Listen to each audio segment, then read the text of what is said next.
இது ஃபர்ஸ்ட் மலேசியாவின் செய்திகள் உங்களுக்காக.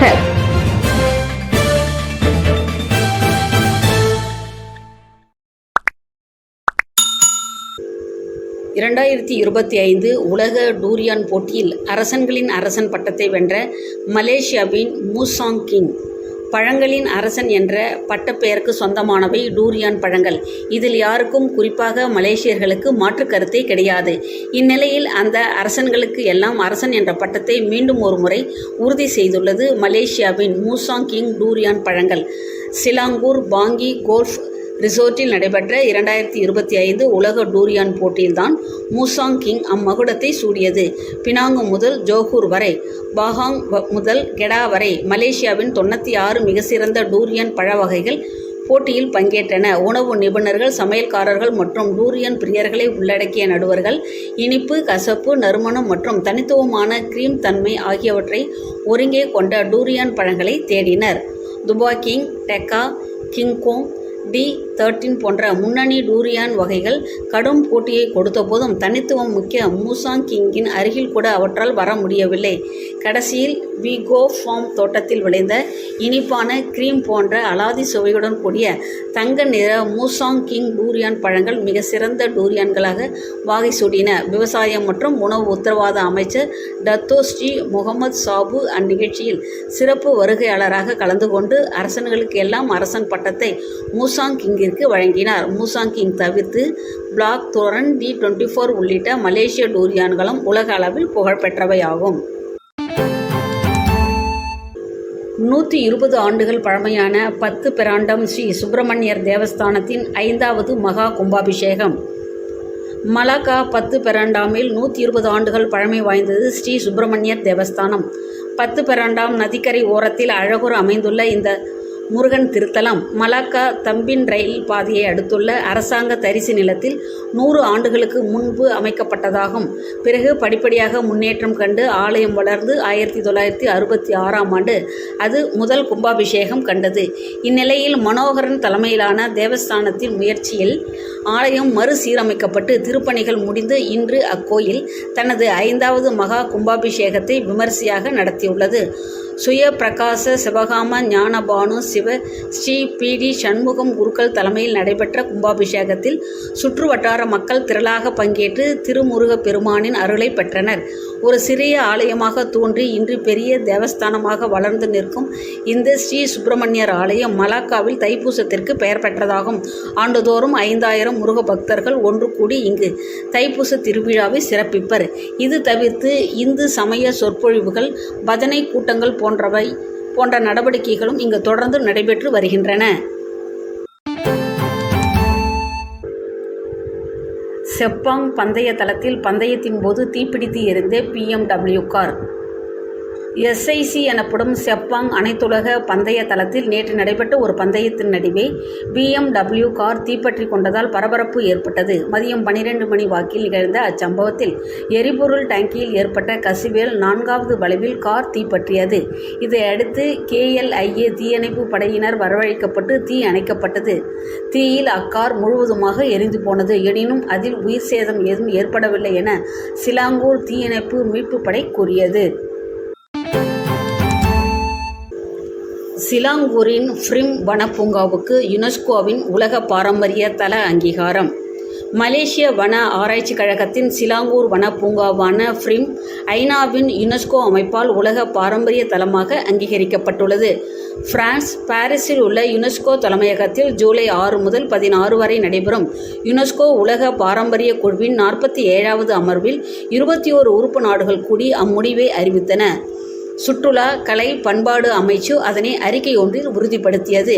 ஃப்ரிம்மை உலக பாரம்பரிய தலமாக சேர்க்கும் முயற்சி 2013ஆம் ஆண்டு தொடங்கியது. 12 ஆண்டுகள் கழித்து அம்முயற்சி வெற்றியடைந்துள்ளது. தனித்துவமான இந்த ஃப்ரிம் சிலாங்கூர் வனப்பூங்கா மரங்களை மறுநடவு செய்ய வெப்பமண்டல காட்டை சீரமைக்கும் சீரிய முயற்சியாகும். இந்நிலையில் அதற்கு கிடைத்துள்ள இந்த அனைத்துலக அங்கீகாரம் சிலாங்கூரின் முக்கிய சுற்றுலா தலங்களில் ஒன்றாக அதன் அந்தஸ்தை மேலும் உயர்த்தும் என அமைச்சு நம்பிக்கை தெரிவித்தது. அதுவும் 2025 சிலாங்கூருக்கு வருகை தாருங்கள் ஆண்டு, 2026 மலேசியாவுக்கு வருகை தாருங்கள் ஆண்டு பிரச்சார இயக்கங்களுக்கு இது ஒரு பெரும் ஊக்குவிப்பாக அமையும். வெளிநாட்டு சுற்றுலா பயணிகளை கணிசமாக கவர்ந்து பொருளாதாரத்தை உந்த செய்யும் என அமைச்சு கூறியது. யுனெஸ்கோவின் இப்புதிய பட்டியலின் மூலம் மலேசியா இப்பொழுது 6 உலக பாரம்பரிய தலங்களை கொண்டுள்ளது. ஏற்கனவே கினாபாலு பூங்கா, கூனோங் முழு தேசிய பூங்கா, மலாக்கா நீரிணையின் வரலாற்று நகரங்களான மலாக்கா மற்றும் ஜோர்ஜ் டவுன், கெங்கோங் பள்ளத்தாக்கு தொல்பொருள் பாரம்பரியம், குவானியா தேசிய பூங்கா தொல்பொருள் பாரம்பரியம் ஆகியவை அப்பட்டியலில் இடம்பெற்றுள்ளன. கவிஞர் கண்ணதாசன் பிறந்தநாளை ஒட்டி கூலாய் பெசார் தமிழ் பள்ளியில் சிறப்புடன் நடைபெற்ற இலக்கிய சொற்பொழிவு. ஜூன் 24 கவிஞர் கண்ணதாசன் அவர்களின் பிறந்தநாளை ஒட்டி நேற்று சனிக்கிழமை ஜோகூர் கூலாய் பெசார் தமிழ் பள்ளியில் கண்ணதாசன் சொற்பொழிவு மிக சிறப்பாக நடைபெற்றது. கூலாய் ஸ்ரீ சங்கீத பிரியா நற்பணி மன்றத்தின் ஆதரவில் ஆசிரியர்கள் மலர்கொடி மற்றும் மீனா இவ்விழாவுக்கு ஏற்பாடு செய்திருந்தனர். ஜோகூர் மாநில கல்வி இலாகாவின் தமிழ் பள்ளி மற்றும் பாலர் பள்ளி உதவி இயக்குனர் இரா ரவிச்சந்திரன் இந்நிகழ்ச்சிக்கு தலைமை தாங்கினார். கண்ணதாசன் பாடல்களில் காலத்தை வென்று நிற்கும் காதலும் தத்துவமும் என்ற தலைப்பில் தமிழ் பள்ளிகளில் முன்னாள் அமைப்பாளர் சு பாஸ்கரன் சொற்பொழிவாற்றினார். காதல் பாடல்களையும் கவிஞர் கண்ணதாசனின் ஆழமான அர்த்தங்கள் பொதிந்த தத்துவ பாடல் வரிகளையும் அழகாக எடுத்து கூறியும் பாடியும் பாஸ்கரன் விளக்கமளித்தார். இந்நிகழ்ச்சியில் முன்னாள் ஆசிரியர்கள், தலைமை ஆசிரியர்கள், இலக்கிய ஆர்வலர்கள், பொதுமக்கள் என பலரும் திரளாக கலந்து கொண்டனர். இதுபோன்ற நிகழ்ச்சிகளின் வழி தமிழ்மொழி மற்றும் தமிழ் இலக்கியங்களின் கூறுகளை சமுதாய மத்தியில் கொண்டு செல்ல முடியும் என வருகை தந்தோர் தெரிவித்தனர். ஜோகூர் தமிழ் கல்வியாளர் சமூக நல மேம்பாட்டு இயக்கத்தினர் தமிழ் பள்ளிகளில் மாணவர் சேர்க்கையை அதிகரிக்க தமிழ் பள்ளியை நம் அடையாளம் என்ற ஸ்லோகத்தை ஏந்திய கார் ஸ்டிக்கர்களை விற்பனைக்கு வைத்திருந்ததும் குறிப்பிடத்தக்கது. நான் நிரந்தரமானவன், அழிவதில்லை, எந்த நிலையிலும் எனக்கு மரணமில்லை என பாடிய கவிஞர் கண்ணதாசன் இன்றும் நம் மனங்களில் வாழ்ந்து கொண்டு இருப்பதை இந்நிகழ்ச்சி பறைசாற்றுகிறது. தாசேக் கெலுகோரில் 3 பண்ணைகளில் ஆப்பிரிக்க பன்றிக் காய்ச்சல் பரவல், 50 பன்றிகள் சாவு. பினாங்கு, தாசேக் கெலுகோர், கம்போங் செலாமாட்டில் உள்ள 3 பன்றிப் பண்ணைகளில் ASF எனப்படும் ஆப்பிரிக்க பன்றிக் காய்ச்சல் பரவியுள்ளது. ஆய்வுக்கூட சோதனையில் இது உறுதி செய்யப்பட்டதாக மாநில கால்நடை சேவைத்துறையின் இயக்குனர் டாக்டர் சாய்ரா பானு முகமது ரெஜாப் கூறினார். இதுவரை 2 பண்ணைகளில் 50 பன்றிகள் மடிந்துள்ளன. மேலும் ஏராளமான பன்றிகளிடம் இந்த ASF காய்ச்சலுக்கான அறிகுறிகள் காணப்படுகின்றன. இதையடுத்து பன்றிக் காய்ச்சல் பரவியுள்ள பண்ணைகளுக்கு பன்றிகளை இடமாற்றம் செய்ய உடனடி தடை விதிக்கப்பட்டுள்ளது.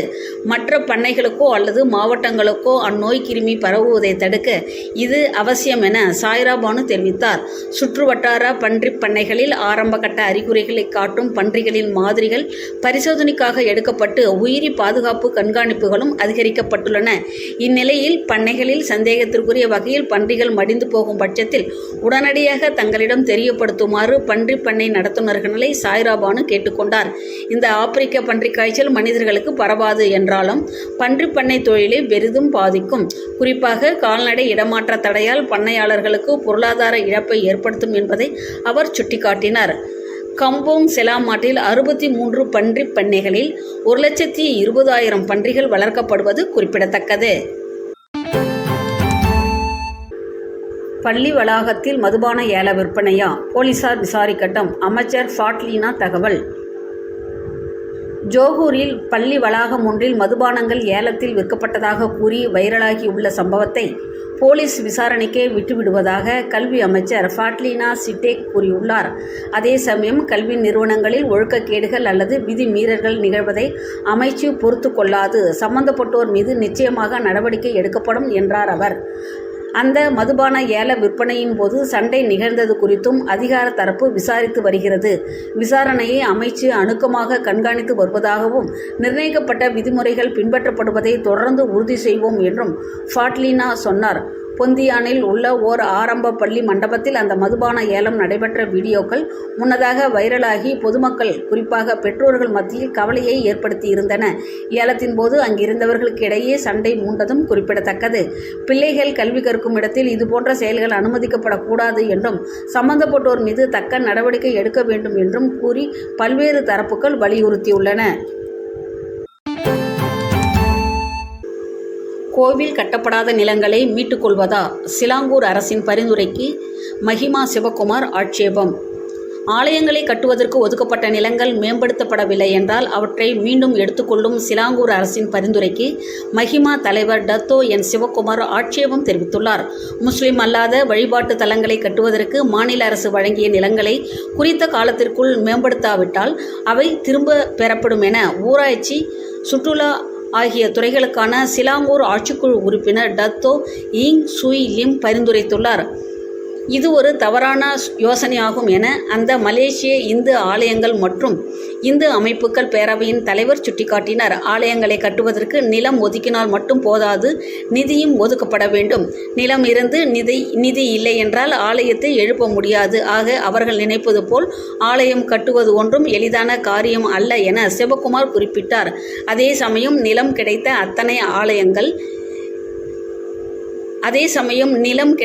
எத்தனை ஆலயங்கள் மண் பரிசோதனை உள்ளிட்ட நடவடிக்கைகள் முடிந்தும் கட்டுமானத்தை எழுப்ப விண்ணப்பித்து காத்திருக்கின்றன. அவற்றுக்கு இன்னமும் பதில் வழங்கப்பட்ட பாடில்லை. சில விண்ணப்பங்கள் அடுத்த கட்டத்திற்கே நகரவில்லை எனவும் புகார்கள் வந்துள்ளன. ஒருவேளை பிரச்சனை இருந்தால் அதில் மாநில அரசு தலையிட்டு தீர்க்க வேண்டும். கட்டப்பட்ட பல ஆலயங்களிலேயே பிரச்சனைகள் நிலவும் போது கட்டப்படாத ஆலயங்களின் நிலங்களில் கை வைப்பது தேவையற்றது. எனவே கட்டப்படாத ஆலயங்களின் நிலங்களுக்கு மீண்டும் மாநில அரசை எடுத்துக்கொள்ளும் உத்தேச பரிந்துரையை மஹிமா கண்டிப்பாக எதிர்க்கும் என அறிக்கை வாயிலாக டத்தோ சிவகுமார் திட்டவட்டமாக கூறினார். ஒதுக்கப்பட்ட நிலங்களில் குறிப்பிட்ட காலத்திற்குள் ஆலயங்கள் கட்டப்படவில்லை என்றால் அந்நிலங்களை மாநில அரசு மீண்டும் எடுத்துக்கொண்டு தேவைப்படும் மற்ற தரப்புகளுக்கு வழங்கப்படும் என அந்த ஆட்சிக்குழு உறுப்பினர் முன்னதாக கூறியிருந்தார். தொடர்ச்சியை உறுதி செய்யவும் முக்கிய பிரச்சனைகளை தீர்க்கவும் தற்காலிக அமைச்சர்கள் அவசியமாகும். ஜோஹாரி கானி கருத்து. காலியாக உள்ள அமைச்சரவை பதவிகளை நிரப்ப தற்காலிக அமைச்சர்களை நியமிப்பது தொடர்ச்சியை உறுதி செய்வதற்கு மிகவும் முக்கியமானது. குறிப்பாக ஜூலை 21ஆம் தேதி நாடாளுமன்ற கூட்டம் மீண்டும் தொடங்குவதால் இது ஓர் அவசியமான நடவடிக்கையாகும் என தோட்டத் தொழில் மற்றும் மூலப்பொருட்கள் துறை அமைச்சர் டத்தோ ஸ்ரீ ஜோஹாரி கானி கூறியுள்ளார். இயற்கை வளம் மற்றும் சுற்றுச்சூழல் நிலைத்தன்மைக்கான அமைச்சை தற்காலிகமாக மேற்பார்வையிடும் பணியை ஏற்றுள்ள ஜோஹாரி, அமைச்சுகளின் கீழ் உள்ள அழுத்தமான பிரச்சனைகளை தீர்க்கவும் தற்காலிக மற்றவர்களை நியமிப்பது அவசியம் என்றார். மக்களவை கூடும்போது உறுப்பினர்களின் கேள்விகளுக்கு பதிலளிக்க வேண்டும். உதாரணத்திற்கு, விரைவில் தாக்கல் செய்யப்பட வேண்டிய 13வது மலேசிய திட்டத்தை இறுதி செய்ய வேண்டும். இப்போதைக்கு ஒருவரை தற்காலிகமாக நியமித்தால் மட்டுமே அவ்வேலையை விரைந்து முடிக்க முடியும் என்றார் அவர். நிக் அகமத் விட்டு சென்ற அமைச்சர் பதவியை கூடுதல் பொறுப்பாக ஜோஹாரி தற்காலிகமாக கவனித்து வருவார் என வெள்ளிக்கிழமை அரசாங்க தலைமை செயலாளர் அறிவித்தார். முன்னதாக டத்தோ ஸ்ரீ ரஃபிசி ரம்லி விட்டு சென்ற பொருளாதார அமைச்சர் பதவியை 2வது நிதியமைச்சர் டத்தோ ஸ்ரீ அமீர் ஹம்சா அசினான் தற்காலிகமாக கவனிப்பார் என அறிவிக்கப்பட்டது. ஜூலை 31ஆம் தேதி தாக்கல் செய்யப்படவுள்ள 13வது மலேசிய திட்டத்தை இறுதி செய்யும் முக்கிய பணி அமீர் ஹம்சாவுக்கு வழங்கப்பட்டுள்ளது. மே மாத PKR கட்சி தேர்தலில் துணைத் தலைவர் மற்றும் உதவி தலைவர் பதவிகளை தற்காக்க தவறியதால் ரஃபிசியும் நிக் நஸ்மியும் அமைச்சரவையிலிருந்து விலகியுள்ளனர். தேசிய முன்னணி சீரழியும் இந்நேரத்தில் கூட்டணியிலிருந்து விலகப் போவதாக மிரட்டாதீர். உறுப்பு கட்சிகளுக்கு சாஹிட் நினைவுறுத்து.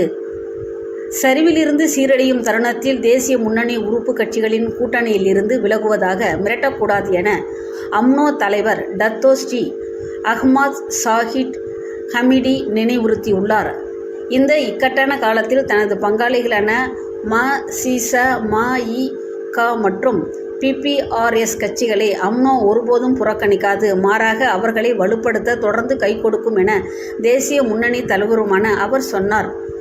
செலாயாங் அம்னோ தொகுதி கூட்டத்தை தொடக்கி வைத்து பேசுகையில் துணை பிரதமருமான சாஹிட் அவ்வாறு பேசினார். எனினும் எந்த உறுப்பு கட்சி அவ்வாறு மிரட்டியதாக சாஹிட் தெரிவிக்கவில்லை என்றாலும் அது ம.சீ.ச. தான் என்பதை நம்மால் யூகிக்காமல் இருக்க முடியவில்லை. காரணம், பாரிசானிலிருந்து விலகி பெரிக்காத்தான் நேஷனல் கூட்டணியிலும் இணையாமல் சுயேட்சை எதிர்க்கட்சியாக ம.சீ.ச. செயல்பட வேண்டுமென அதன் தொகுதி தலைவர் ஒருவர் கடந்த மாதம் வலியுறுத்தியிருந்தார். அது குறித்து கருத்துரைத்த ம.சீ.ச. தலைவர் டத்தோ ஸ்ரீ டாக்டர் வி.க. சியோங் கூட அக்கட்சி தேசிய முன்னணியில் நீடிக்குமா இல்லையா என்பது ஆண்டு பொது பேரவையில் முடிவு செய்யப்படும் என கூறியிருந்தார்.